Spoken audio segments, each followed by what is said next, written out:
Number 12 in the notes, I'm going to change a little bit the way we are writing our work equation. So we are going to have work, and then instead of the displacement, what we really need is the magnitude of the displacement, which is just a distance. So we'll do F times D and then cosine of theta, where theta is the angle between the force vector and the displacement vector. And we already talked about the fact that if the force and the displacement are in the same direction, the angle between them is 0, and the cosine of 0 is 1. You can check that with your calculator. And if the force and the displacement are opposite, the angle is 180 degrees from there to there. And the cosine of 180 is -1. And if the force is perpendicular to the distance, or the displacement, then the angle is 90 degrees, and cosine of 90 degrees is 0. And in this situation, no work is done. So the work will come out to be 0 because they are perpendicular. So let's do some examples, and you'll start to get a feeling for how this works.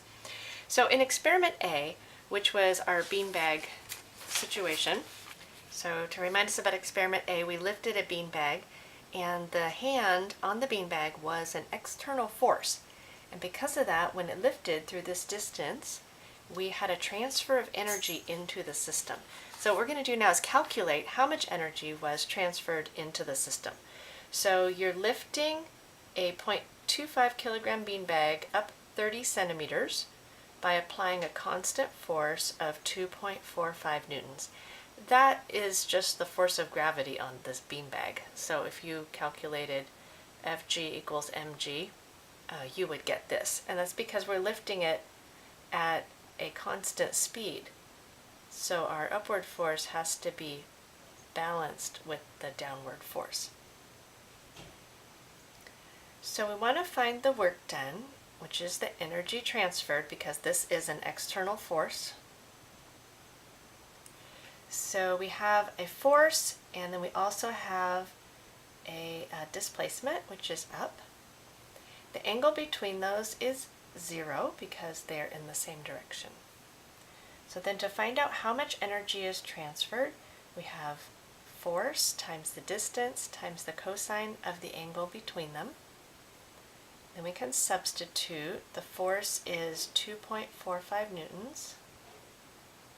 The distance is 30 centimeters, and when you're working with energy, you really do want to convert to meters. You want to use newtons, meters, kilograms, those kinds of units. So in meters, this would be 0.3 meters times the cosine of 0 degrees. 2.45 times 0.3 times cosine of 0 is 0.735, which I'm going to round to 0.74 because this is two significant digits here. So 0.74 Newton meters. And this is actually a unit of energy. This is an amount of energy, Newton meters. It has another name, and so I'll go ahead and introduce that now. It is called a joule, capital J. So a Newton meter is equivalent to a joule, and this is joule spelled J-O-U-L-E. It says find the work done by this force. So we found the work done. It's positive. Positive means there's been a transfer into the system. And we want to know the change in energy of the system. Well, if this is the amount transferred in, then the change in energy of the system is just 0.74 joules.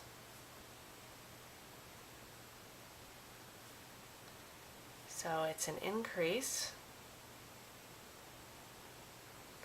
of 0.74 joules. Our second example. In experiment B, suppose you pushed horizontally with a force of 12 newtons for 35 centimeters. So example B was the toy truck. Okay, and we pushed to the right over some distance. So we're going to calculate now, and that was an external force, remember, because the system is only the truck and the floor and the earth. So this hand is not part of the system, and the force exerted by that hand is an external force. So it's going to cause a transfer of energy.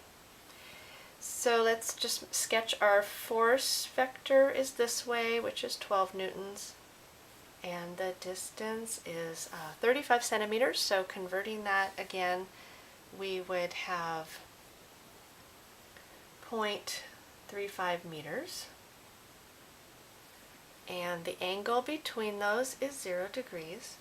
So the work, FD cosine theta, and then substituting 12 newtons times 0.35 meters times the cosine of 0 degrees, and then calculating that,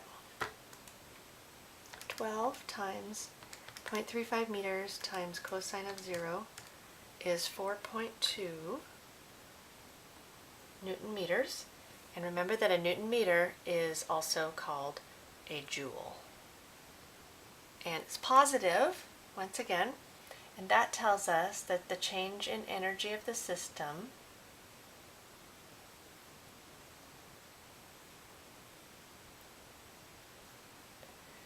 is an increase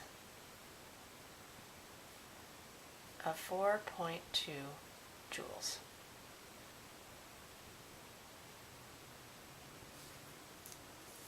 Okay, if the force is internal, then you're not going to get a change in the energy of the system, in that total energy. If the force is internal to the system, what's going to happen is some of the energy is going to change the way it's stored. It'll change from one energy storage mode to another one, but it would still be within the system. Okay, example 3. In experiment C, which was a bow and arrow, suppose the weapon, rather than a bow and arrow, was a slingshot, and you pulled it back horizontally. So the force is this way, with a negligible speed over a distance of 25 centimeters. So once again, these are parallel.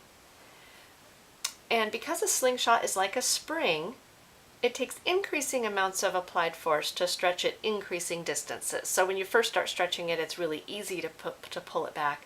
But the farther you pull it back, the more force you need to use.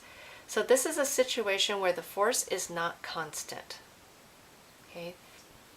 The graph shows how your pulling force depended on the distance, and this should be centimeters over here.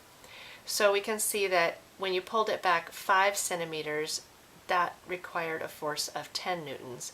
But by the time you got to 25 centimeters, it was requiring a force of 50 newtons.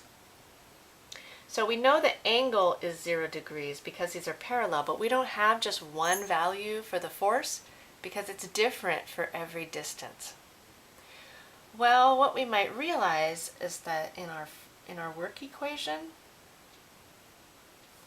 we're multiplying force times distance. And if you have a constant force, that looks like this on a graph of force versus distance, that at every distance you have the same value of the force. In that case, F times D is really just the area of this graph. Well, that gives us a way to handle situations where the force has a changing value over the distance. What we can do is we can find the area, and that will give us this value for the situation when the force is not constant. So let's calculate that. The area is going to be 1/2 base times height, and then we have cosine of theta, cosine of 0 degrees, which you might be remembering by now that cosine of 0 degrees is just equal to 1. So 1/2 base times height. The base is 25 centimeters. Remember to convert to meters, so 0.25 meters. And the height of the triangle is 50 newtons. Okay, so we're finding the area of the triangle here. And calculating that on your calculator, you will get 625 Newton meters, which equals 625 joules. So find the work done by this force. We found the work done, it's positive. And find the change in energy of the system, the energy transferred. So this is a positive amount of work. And then we have to ask ourselves, was it an external force? Well, in this problem, the weapon, the bow and arrow, or the slingshot in our new example, that was part of the system. The earth was part of the system, but the person is not part of the system. So this is an external force, which means it transfers energy. Because this is positive, this transfers 625 joules of energy into the system. So the system energy increases by this amount. Okay, example 4. Suppose you have the 0.25 kilogram beanbag on your hand and you lower it from 30 centimeters to 20 centimeters at a constant speed. So the constant speed is telling us that the normal force is equal to the force of gravity. And we actually know what that is from the previous example. So 2.45 newtons. So we know the force. Now let's look at the distance or the displacement. That is going to be down. Distance and how much? 10 centimeters. Okay, so converting to meters, 0.1 meters. And what's the theta in this problem? Well, the force is up and the distance is down. So that is an angle of 180 degrees. And the way you can always tell is draw a dot and put the force vector and the distance displacement vector on the same dot, and you can see the angle clearly that way. Okay, we're ready to find the work done. Work is FD cosine theta. The force is 2.45 newtons. The distance is 0.1 meter. The angle is 180 degrees. 45 times 0.1 times cosine of 180 is negative 0.245 Newton meters, which is negative 0.2, I'm going to round this to 2 decimal places, negative 0.25 joules. Okay, the force of the hand, this was an external force right here. So that means that we have a transfer of energy in or out of the system. Because this is negative, this is a transfer out. So the system energy, total energy in the system, decreases by 0.25 joules. Okay, last example. Suppose you carry the 0.25 kilogram beanbag horizontally for 28 meters. Find the work done by the force of your hand on the beanbag and the change in energy of the system. Okay, so here I am carrying the beanbag, and my force is upward 2.45 newtons, and the distance is 28 meters. Now if you're thinking about the energy of the system, it's above the ground, so we have some gravitational potential energy, and it's moving, so we have some kinetic energy. I put some white out on here so it's not allowing me to write clearly on there.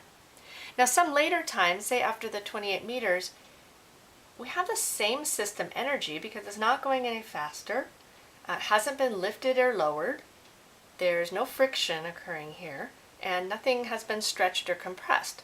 So if we think about it, we can tell that the total energy should have stayed the same, this being the same size circle as this one.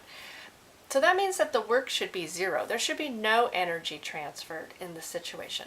Let's see what happens. So FD cosine theta, the angle between these is 90 degrees.